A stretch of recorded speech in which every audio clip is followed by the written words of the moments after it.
সম্মানিত অতিথিবৃন্দ, সম্মানিত শিক্ষকবৃন্দ, সামনে উপবিষ্ট সম্মানিত শিক্ষকবৃন্দ এবং প্রিয় শিক্ষার্থীবৃন্দ, যাদের উদ্দেশ্যে আজকের এই সেমিনার এবং আগত অতিথিবৃন্দ, সাংবাদিকবৃন্দ, সকলকে বাংলাদেশ বটানিক্যাল সোসাইটির পক্ষ থেকে স্বাগতম এবং আমি আমার বিভাগের চেয়ারম্যান হিসাবে ব্যক্তিগতভাবে এবং বিভাগের পক্ষ থেকে সকলকে স্বাগতম।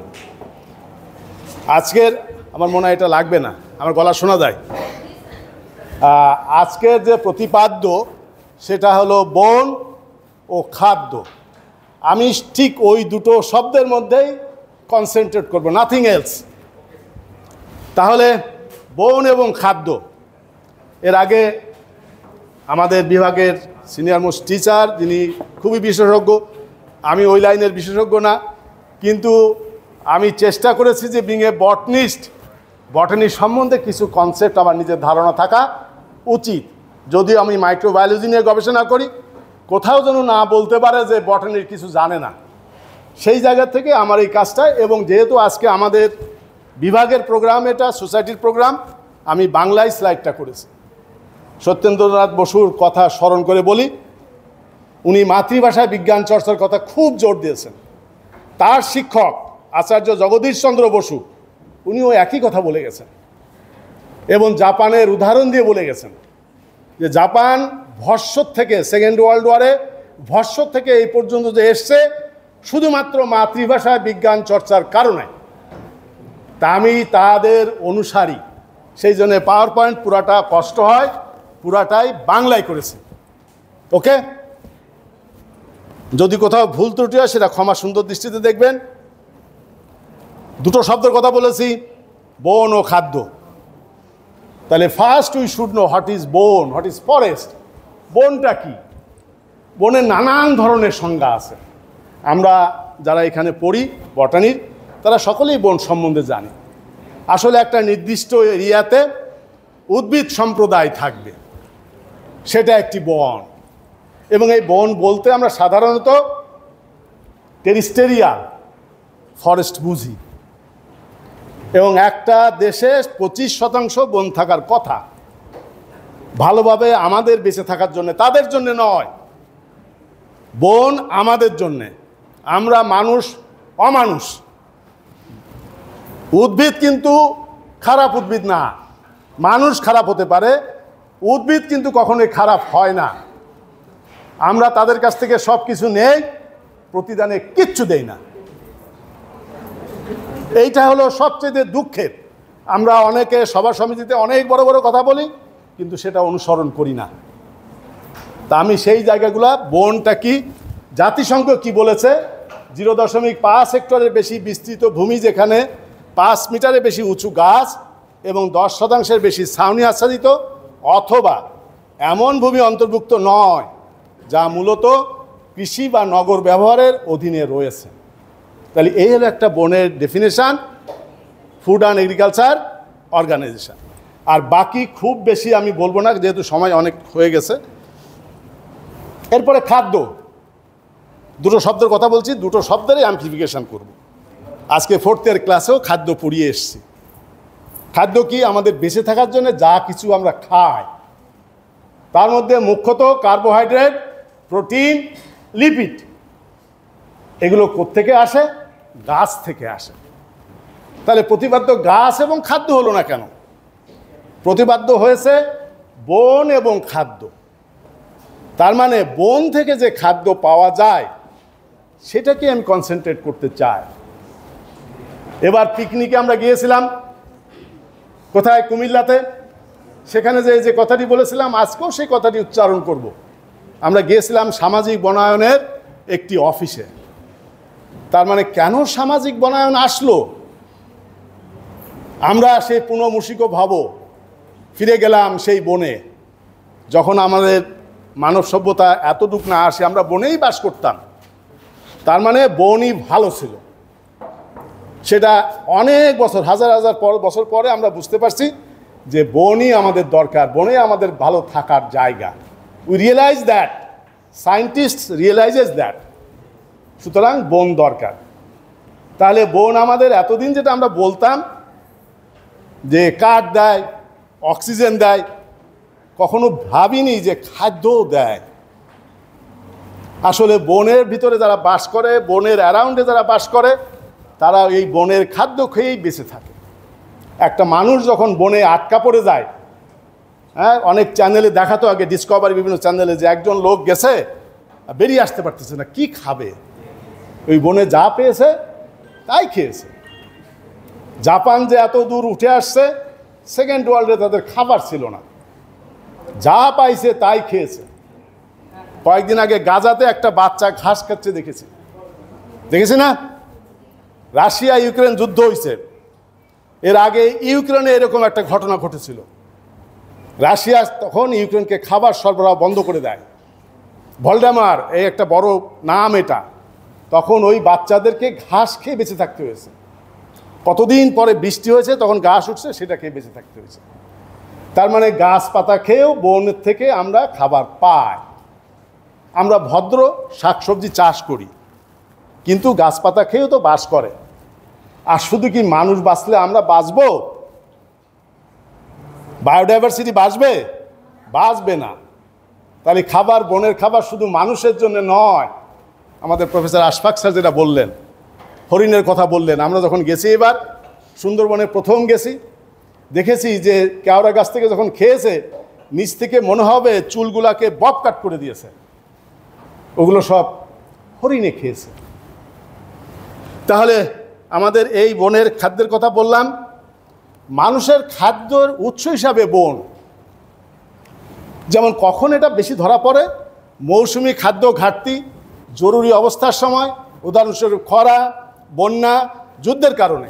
বনজ খাদ্য অপুষ্টি বা দুর্ভিক্ষের বিরুদ্ধে গুরুত্বপূর্ণ বিমা প্রদান করে। কি কথাটা বলা হলো? বিমা, স্বাস্থ্য বিমার মতন বিমা। যখন খরাতে কিছু হচ্ছে না, তখন বনের দিকে আমাদেরকে ধাবিত হতে হয়। তাহলে এবারে বনকে সুরক্ষা দেওয়া, এটা আমাদের পবিত্র দায়িত্ব। সেখান থেকে কি পাওয়া যায়? বাদাম এবং বীজের মতো বেশিরভাগ জিনিস পাওয়া যায়, যেগুলা খেয়ে মানুষ বা অন্যান্য প্রাণী জীবন ধারণ করে। যেহেতু আমি মাইক্রোবায়োলজি, সেই জন্য মাইক্রোবায়োলজির একটা অংশ নিয়ে আসছি। প্রফেসর আশফাক স্যারও একটু এনেছেন মাশরুমের কথা।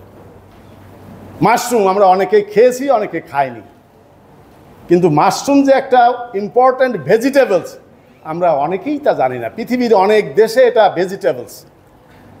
আমি জাপানে যে প্রথম বন থেকে হারভেস্টেড মাশরুম এনে আমার বাসায় আমার ওয়াইফের এক ফ্রেন্ড দিল, এক ঝুড়ি এনে দিল। সে বনে গেছিল, বন থেকে কালেক্ট করে নিয়ে আসছে। বলে কী করবো? বলে সবজি রান্না করে খাবা, তোমরা সবজি রান্না করে খাও। এবং that was my first time যে মাশরুমের সবজি রান্না করে খেলাম। ওই মাশরুমটার নাম ছিল শিতাকে, জাপানি ভাষায় শিতাকে। সুতরাং মাশরুম একটা বনের খাদ্য, মানুষের, বনের প্রাণীদের। তবে মাশরুম যারা খায় তাদের কি সতর্কবার্তা আছে? কোনটা ভালো কোনটা খারাপ না জেনে যেন না খাওয়া হয়। বিষাক্ত মাশরুমও আছে। সে বিষাক্ত মাশরুমটা আগে বলি, যেটা ভয় থেকে বাঁচতে চায়। এইটা প্রথম আমি জীবনে জাপানে যেহেতু কাঁচা মাছ খেয়েছি বহু, যখন পিএইচডি করেছি, পোস্টডকে যখন হাওয়াইতে গেলাম, হনুলুলিতে, আমি মনে করি দুটো স্বর্গ আমি দেখেছি। একটা হলো হাওয়াই, আর একটা হলো জাপানের ওকিনাওয়া। এত বিউটিফুল। সেখানে রেস্টুরেন্টে প্রথম নেমেই সালাদ দিল। সালাদে দেখলাম যে কাঁচা মাশরুম। তখন মনে হলো এটা কি খেতে পারবো, কিন্তু সবসময় সাহস করে খেয়েছি। কাঁচা মাছ যখন সাহস করে খেয়েছি, এটাও সাহস করে খেয়েছি। So delicious. ওই যে সালাদের সে আইটেমটা 2005 সালের আমি যেটা খেয়েছিলাম, সেই ছবিটা এটা। তাহলে মাশরুম এটা কোত্থেকে কালেক্ট করা? Harvested from the forest. এখন অনেকে কাল্টিভেটেড হয়, কিন্তু mostly mushrooms are collected from the forest. এই দুটো মাশরুমকে আমরা সবসময় দূরে রাখবো। হ্যাঁ, পয়জনাস মাশরুম, ভুলেও এর কাছে যাব না, মৃত্যু পর্যন্ত ঘটতে পারে। এই সব ডেঞ্জারাস মাশরুম। সুতরাং মাশরুম না জেনে খাওয়া যাবে না। মনের মাশরুম যেটা বললাম, সীতাকে একটা উদাহরণ দিয়েছি। আমি বেশি সময় যেহেতু নিব না, সময় হয়ে গেছে। এই যে সীতাকে, যেটাতে প্রথম জীবনের সবজি রান্না করে খেয়েছি, যেমন জীবনে প্রথম ব্রেড ফ্রুট খেয়েছি, 3 ধরনের খেয়েছি। কাঁঠালের ইঁচড়ের মতো ইঁচড় খেয়েছি, রুটি বানিয়ে খেয়েছি, ফ্রেঞ্চ ফ্রাই খেয়েছি, এই ব্রেড ফুড যেটা আমাদের এখানে আছে, 3 ধরনের খেয়েছি। আমি সবসময় চ্যালেঞ্জ নিতে পছন্দ করি। জাপানে যেয়ে সেই চ্যালেঞ্জটা প্রথমেই নিয়েছিলাম যে কাঁচা মাছ, যখন গেছি যে কাঁচা মাছ খাওয়া যাবে না, কিন্তু আমরা খেয়েছি। এবং আমার ছেলেটি যখন ফিরে আসে সে সবসময় বাজারে যেয়ে বলতো, বাবা ওই কাঁচা মাছটা কিনো, সাশিমি, এত টেস্টি, এত ডেলিশিয়াস। সুতরাং এই শিতাকে মাশরুমের এই হলো রেসিপি, সুন্দর ছবি করে দেওয়া আছে, খুবই ডেলিশিয়াস। এগুলো সবই মাশরুমের রেসিপি। সুতরাং বন থেকে মাশরুম পাওয়া যায় গুড অ্যামাউন্ট।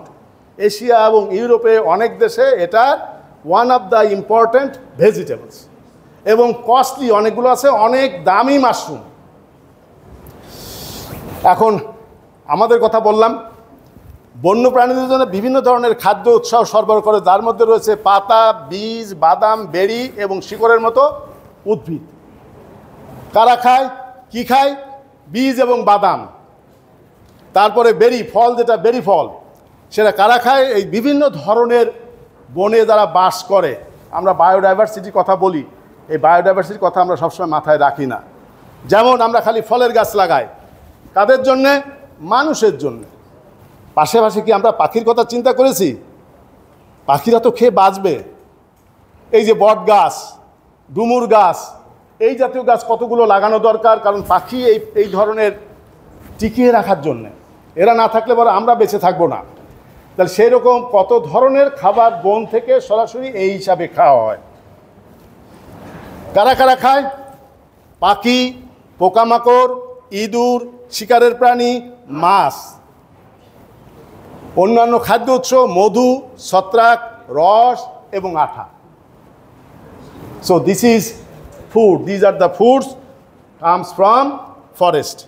সুন্দরবনের কথা বলেছে, সুন্দরবনের ফরেস্ট স্যার দেখিয়েছেন। আমি শুধু অল্প একটু দেখো, ম্যাংগ্রোভের কয়েকটা ফল। এই যে ম্যাংগ্রোভের ফল,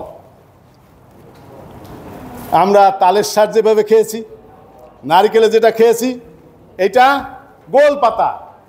গোল পাতা, পাতা কিন্তু গোল না। কেন গোল পাতা? ফলটা গোল। সেই গোল পাতার ফল খাওয়া যায়, গোল পাতার রস খাওয়া যায়, সেখান থেকে চিনি বানানো যায়। তাহলে আমাদের এটা একটা জিনিস। এরপরে বলেছেন উনি কেওড়া। কেওড়া জল আমি জানি না, এখান থেকে পেলাম। কেওড়া জল নাকি এই কেওড়া ফল থেকেই হয়, এখানে তো তাই পেলাম, লিটারেচারে তাই বললো। এখন যেটা হয়তো তৈরি করে সিনথেটিক।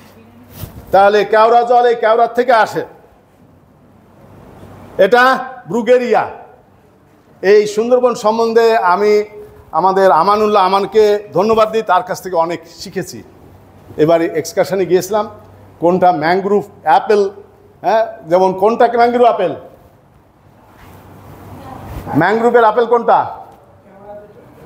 না কেওড়া না, না না না না, ম্যাংগ্রোভ অ্যাপেল কেওড়া, সরি, রাইট, কেওড়া, কেওড়া। আচ্ছা, এখন সময় আসছে খাদ্যের জন্য বন তৈরি করা। বনের থেকে খাদ্য না, আমাদের খাবার, আমাদের টিকে থাকার জন্যে খাদ্যের বন, এটা আসছে পৃথিবীতে। এখন এটা নিয়ে কথা হচ্ছে। যেমন আমি যদি এরপরে এটা দেখাই, তাল গাছ। তাল গাছ দিয়ে ফরেস্ট করলে পরে কি উপকার, সেখান থেকে আমরা খাবার পাবো, বজ্র নিরোধক কাজটা করবে। সুতরাং পাম ফরেস্ট, পামিরা পাম দিয়ে সেখান থেকে আমরা খাবার পাবো, নিজেদেরকে প্রতিরোধ করতে পারবো। বাঁশ, বাঁশের বন, আমাদের অনেক বাঁশ আছে, কিন্তু বাঁশ খাওয়া যায়। আমরা শুধু জানি বাঁশ দেওয়া যায়, বাঁশ যে খাওয়া যায় এটা কখনো শুনিনি যদি না জাপানে যেতাম। খালি মানুষ বাঁশ দিয়েই গেছে, কিন্তু বাঁশ থেকে খাবার ডেলিশিয়াস, মানে I have tasted so delicious. এই যে দেখো বিভিন্ন খাবার, বাঁশের খাবার। সুতরাং বাঁশের বন করে সেখান থেকে খাবার। দেন সজনে, সুপার ফুড। আমাদের দেশে এইটাকে কালটিভেট করে বন আকারে করা, ভালো থাকার জন্যে, সুস্থ থাকার জন্যে, যা সব কিছু শরীরের জন্য উপকারী। Moringa, super food. সুতরাং সজনে বন, এটা অনেক দেশে আফ্রিকাতে করতেছে। চেস্টনাট, আমি আর যাব না, শেষে একটা কবিতা দিয়ে শেষ করব। আবার আসিব ফিরে ধানসিঁড়িটির তীরে এই বাংলায়, হয়তো মানুষ নয়, হয়তো বা শঙ্খচিল শালিকের বেশে, হয়তো ভোরের কাক হয়ে এই কার্তিকে নবান্নের দেশে, কুয়াশার বুক ভেসে একদিন আসিব কাঁঠাল ছায়ায়, হয়তো বা হাঁস হব কিশোরীর ঘুঙুর রহিবে লাল পায়। সারাদিন কেটে যাবে কলমির গন্ধভরা জলে ভেসে ভেসে, আবার আসিব আমি বাংলা নদী মাঠ খেতে ভালোবেসে।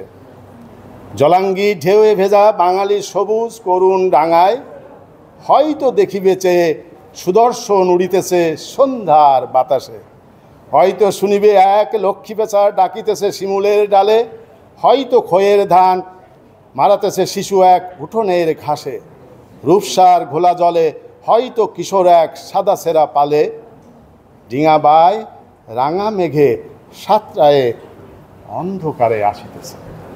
সকলকে অনেক অনেক ধন্যবাদ।